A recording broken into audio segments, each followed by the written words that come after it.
সরকারের মাননীয় প্রধানমন্ত্রী গতকালকে ঢাকা থেকে বরিশাল জেলা সফর করেছেন। এই সফর উপলক্ষে ঢাকা থেকে বরিশাল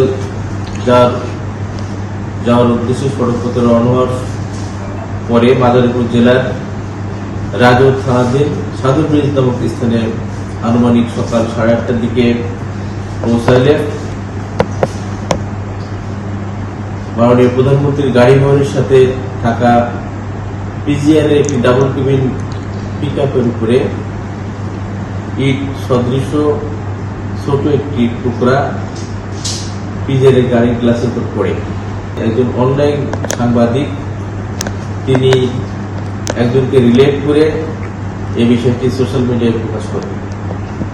এটা আসার পরে আমরা আমাদের তদন্ত কার্যক্রম শুরু করি এবং দেখি আসলে বিষয়টি কি। আমরা ঘটনার বিশ্লেষণে যেটা দেখেছি যে ওখানে যে সমস্ত বিএনপির নেতাকর্মী সহ উৎসুক জনতা ওই জায়গায় যারা মাননীয় প্রধানমন্ত্রীকে শুভেচ্ছা জানাচ্ছিলেন তাদের অনেকের সাথে আমরা ওখানে কথা বলেছি।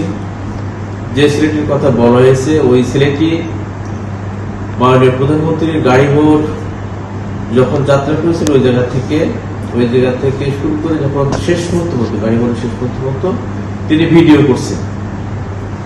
আমরা নিশ্চয় আপনাদেরকে এখানে দেখাবো যে উনি শুরু থেকে শেষ পর্যন্ত গাড়ি ভোরের শেষ পর্যন্ত যে ভিডিও করছে সেটা দেখাবো এখানে। তো যেহেতু সে ভিডিওরত অবস্থায় ছিল ওই ব্যক্তি তো এই টুকরা নিখুঁত করতে পারবে না, সেজন্য এটা আমরা আমাদের যে এক্সপার্ট যারা ছিল আমরা যারা অনুসন্ধান করেছি সেটা দেখেছি যে ওই ব্যক্তি এর সাথে জড়িত না।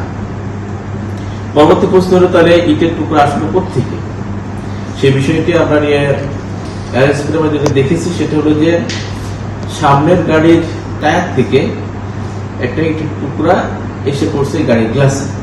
কারণ মাননীয় প্রধানমন্ত্রী আসার আগের দিন পর্যন্ত সড়কে কাজ চলেছে, এই সময় ইটের টুকরা পাথর টাথর এগুলো পড়ে থাকতে বিভিন্ন জায়গায় দেখা গেছে, বৃষ্টি হয়েছে অনেক সময়, সেখান থেকে টায়ারে বেঁধে আসতে পারে। এটা আমরা প্রাথমিকভাবে যেটা তথ্যগত বিশ্লেষণ যেটা আমরা পেয়েছি সেটা আমাদের কাছে এটাই মনে হয়েছে আর কি। তারপরে এই সংক্রান্ত বিষয়ে আমাদের রাজৌর থানায় একটি জিডি হয়েছে, আমাদের তদন্তকারী কর্মকর্তা তদন্ত করছে।